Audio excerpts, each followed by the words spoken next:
Hello friends, welcome back to our channel moms daily. ഇന്ന് ഞാൻ വന്നിരിക്കുന്നത് റവ കൊണ്ട് തയ്യാറാക്കാൻ പറ്റുന്ന ഒരു അടിപൊളി മധുരത്തിൻ്റെ റെസിപ്പി ആയിട്ടാണ്. ഒരു സ്പെഷ്യൽ കേക്ക് എന്ന് തന്നെ വേണമെങ്കിൽ പറയാം. നമുക്ക് നോക്കാം എങ്ങനെയാണ് വായിലിട്ട അലിഞ്ഞു പോകുന്ന തരത്തിലുള്ള ഈ ഒരു സ്പെഷ്യൽ റവ കേക്ക് ഉണ്ടാക്കുന്നതെന്ന്. അതിനായിട്ട് ഞാനിവിടെ ഒരു ബൗൾ എടുത്തിട്ടുണ്ട്. ഇതിനകത്തോട്ട് 1.5 കപ്പോളം ഉള്ള റവയാണ് ചേർക്കുന്നത്.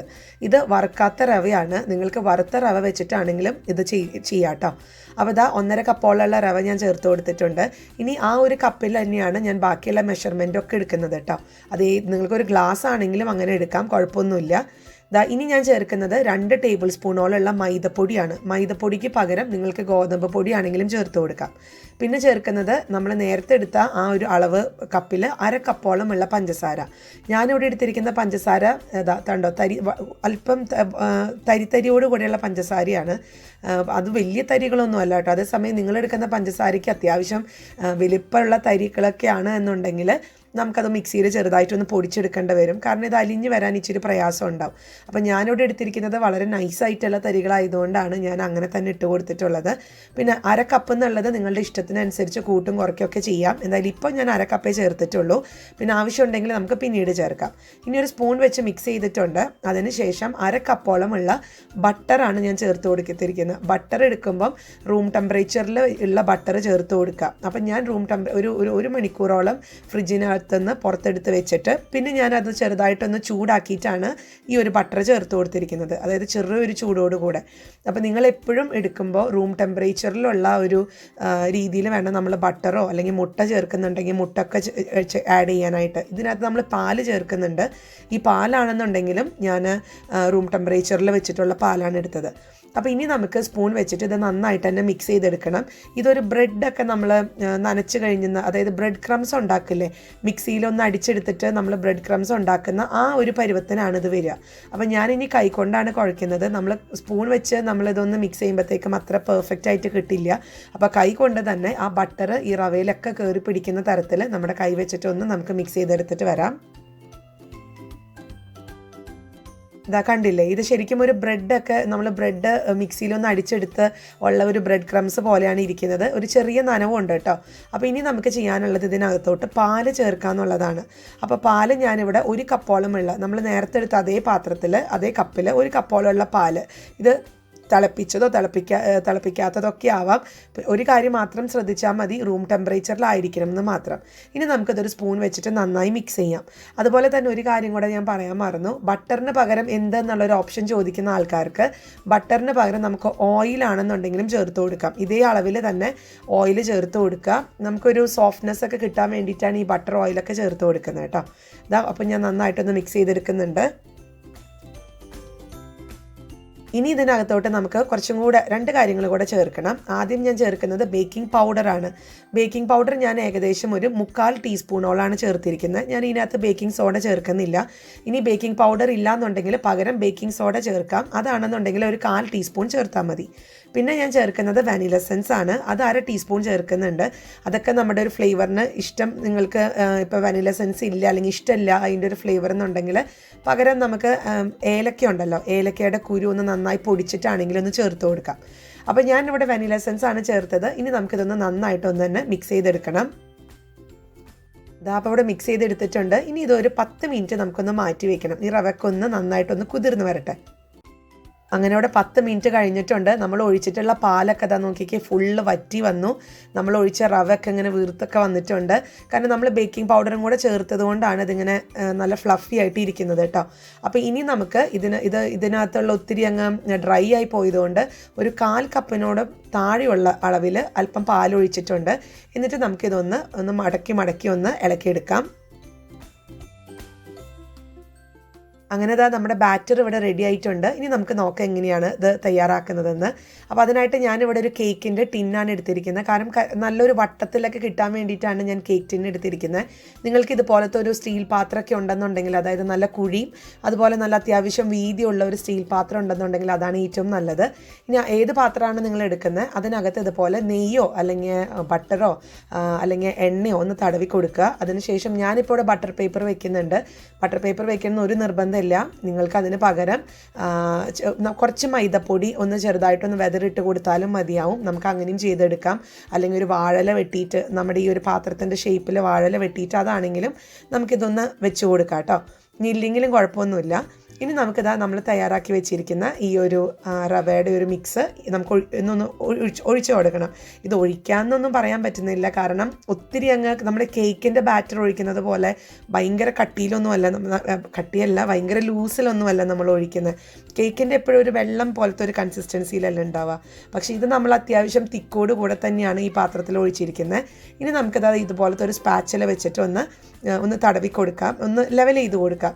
ഇനി അതല്ല നിങ്ങൾക്ക് സ്പാച്ചില ഇല്ലയെന്നുണ്ടെങ്കിൽ ഒരു സ്പൂൺ എടുക്കുക. ആ സ്പൂൺ ഒന്ന് നെയ്യിലൊന്ന് മുക്കുക അതിൻ്റെ പുറകു വശം. എന്നിട്ട് ആ ഒരു നെയ്യ് പുരട്ടിയിട്ടുള്ള പുറകു വശം ഈ ഒരു നമ്മുടെ ഈ ലെവലാക്കാൻ വേണ്ടിയിട്ട് മേലൊന്ന് ഇതുപോലെ ഒന്ന് സ്പൂണിന് പകരം ചെയ്യുകയാണെന്നുണ്ടെങ്കിൽ, അതായത് വെറും സ്പൂണോട് ചെയ്യുന്നതിന് പകരം അങ്ങനെ ചെയ്യുകയാണെന്നുണ്ടെങ്കിൽ നമുക്ക് ഒട്ടൊന്നും സ്പൂണിലൊന്നും ഒട്ടിപ്പിടിക്കാതെ നല്ല സ്മൂത്തായിട്ട് തന്നെ ലെവൽ ചെയ്തെടുക്കാൻ പറ്റും.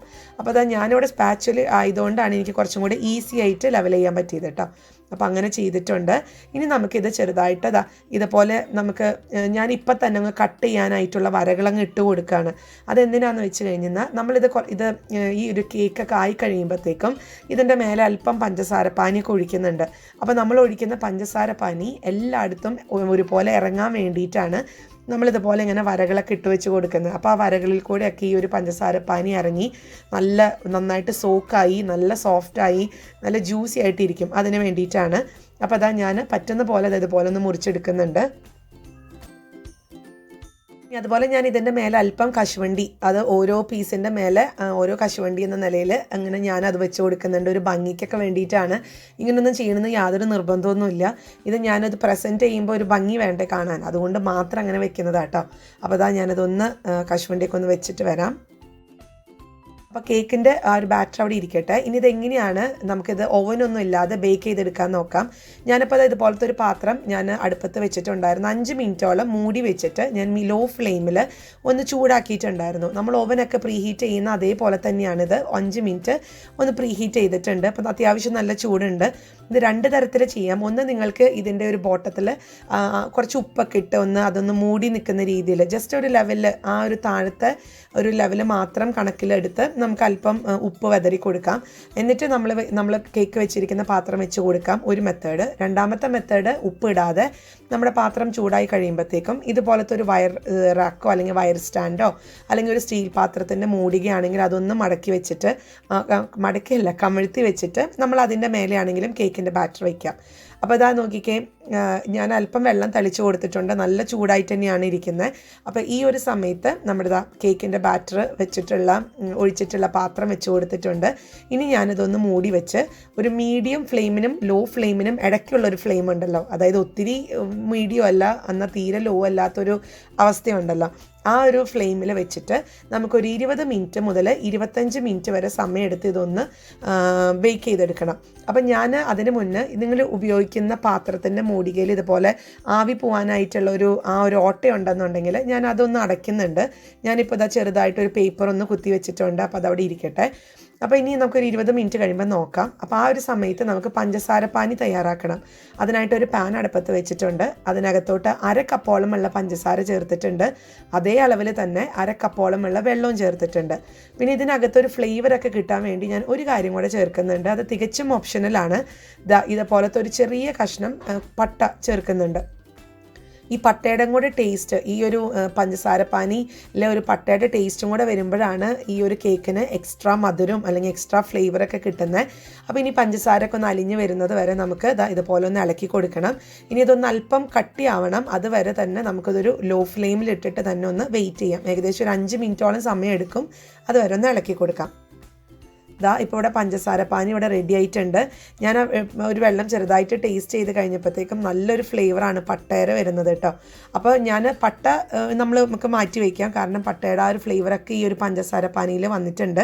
ഞാനിതൊരു ഗ്ലാസ്സിനകത്തോട്ടോ അല്ലെങ്കിൽ ഇത് ഒഴിക്കാൻ നമുക്ക് ഈ ഒരു കേക്കിൻ്റെ മേലെ ഒഴിക്കാൻ പാകത്തിനുള്ള ഹാൻഡി ആയിട്ടുള്ളൊരു പാത്രത്തിൽ നമുക്ക് ഇതുപോലെ ഒന്ന് ഒഴിച്ച് വയ്ക്കണം പഞ്ചസാര പാനി. ഇവിടെ 25 മിനിറ്റോളം സമയം എടുത്തു. ഇടയ്ക്ക് 20 മിനിറ്റിലൊന്ന് തുറന്ന് നോക്കിയപ്പോൾ ഞാനൊന്ന് പ്രസ് ചെയ്തപ്പോൾ ആയിട്ടുണ്ടായിരുന്നില്ല. അപ്പോൾ ഇതിപ്പോൾ ഇവിടെ 25 മിനിറ്റാണ്. ഇവിടെ ഇത് കറക്റ്റായിട്ട് തന്നെ വന്നിട്ടുണ്ട്. ഇതാ കണ്ടോ ഇതിൻ്റെ ഒരു നിറക്കം ഇങ്ങനെ ചെറുതായിട്ട് മാറാൻ തുടങ്ങിയിട്ടുണ്ട്. നിങ്ങൾക്ക് അല്പനേരം കൂടെ വെക്കുവാണെങ്കിൽ കുറച്ചും കൂടെ നമുക്ക് നിറക്കം മാറി കിട്ടും കേട്ടോ. ഞാനിപ്പോൾ ഇത് വെച്ചിട്ട് സ്ക്യൂവർ വെച്ചിട്ടൊക്കെ ഒന്ന് കുത്തി നോക്കി, ഇതാ നല്ല ക്ലീൻ ആയിട്ട് വന്നിട്ടുണ്ട്. അതിനർത്ഥം ഇതിൻ്റെ ഉള്ളൊക്കെ നന്നായിട്ട് വെന്തിട്ടുണ്ടെന്നാണ്. അപ്പോൾ ഞാൻ എന്തായാലും ഈ ഒരു സമയത്ത് ഫ്ലെയിം ഓഫ് ചെയ്ത് ഇത് കിച്ചണിൻ്റെ കൗണ്ടർ ടോപ്പിലോട്ട് മാറ്റി വെക്കുന്നുണ്ട്. ഇതാ കണ്ടോ ഞാൻ ഉള്ളൊക്കെ നല്ല ഇപ്പം തന്നെ ഞാൻ പ്രസ് ചെയ്യുമ്പോൾ നല്ല സോഫ്റ്റ് ആയിട്ട് തന്നെയാണ് ഇരിക്കുന്നത്. ഇനി നമുക്ക് ഈ ഒരു ചൂടോടെ കൂടെ തന്നെ, അതായത് പഞ്ചസാര പാനിക്കും ചെറു ചൂടുണ്ട്, നമ്മുടെ കേക്കിന് നല്ല ചൂടുണ്ട്. ഈ ഒരു സമയത്ത് പഞ്ചസാര പാനിയുടെ കുറച്ച് നമുക്കിതൊരു 3 ട്രിപ്പായിട്ടാണ് ഞാൻ ഇതിൻ്റെ മേലെ ഒഴിക്കുന്നത്. അപ്പോൾ ആദ്യത്തെ ട്രിപ്പ് ഒഴിച്ചിട്ടുണ്ട് കുറച്ച്. എന്നിട്ട് ഇതുപോലത്തെ ഒരു ബ്രഷ് വെച്ചിട്ട് നമുക്ക് എല്ലായിടത്തും ഈ ഒരു പഞ്ചസാര പാനി ആവുന്ന തരത്തിലൊന്ന് പുരട്ടി കൊടുക്കണം. എന്നിട്ട് ഞാനിതൊരു 5 മിനിറ്റ് അങ്ങനെ തന്നെ വെക്കുകയാണ്, ഈ ഒരു പഞ്ചസാര പാനിയൊക്കെ ഒന്ന് ഈ ഒരു കേക്കിനകത്ത് ഇറങ്ങാൻ വേണ്ടിയിട്ട്. അപ്പോൾ ഇതവിടെ ഒരു 5 മിനിറ്റ് കഴിഞ്ഞു. അപ്പോൾ അപ്പോഴാണ് ഞാൻ ശ്രദ്ധിച്ചത് നമ്മൾ വരഞ്ഞ വരകൾക്കൊന്നും ആഴം വന്നിട്ടില്ല. അപ്പോൾ ഞാനൊരു കത്തി വെച്ചിട്ട് അത് നന്നായിട്ട് ഇറക്കിയിട്ട് തന്നെ ഒന്ന് അതേ വരയിൽ തന്നെ ഒന്ന് മുറിച്ചെടുക്കുന്നുണ്ട്, ഒന്ന് വരഞ്ഞെടുക്കുന്നുണ്ട്. അപ്പോൾ നമ്മളിനി ഒഴിക്കുമ്പോൾ ഒന്നും കൂടി അത് നന്നായിട്ട് എല്ലാ കേക്കിൻ്റെ ഭാഗത്തൊന്ന് പഞ്ചസാര പാനി ഒന്ന് ഇറങ്ങി വരും. അതിന് വേണ്ടിയിട്ടാണ്.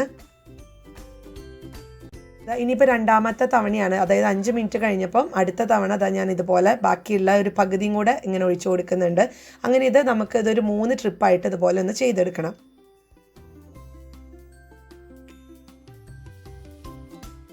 അങ്ങനെ 3 തവണ പഞ്ചസാര പാനിയൊക്കെ ഞാൻ ഒഴിച്ച് നല്ല സോക്കിംഗ് ആയിട്ടാണ് ഇരിക്കുന്നത്. ഏകദേശം ഒരു 15-20 മിനിറ്റ് കഴിഞ്ഞിട്ടുണ്ട് കേട്ടോ.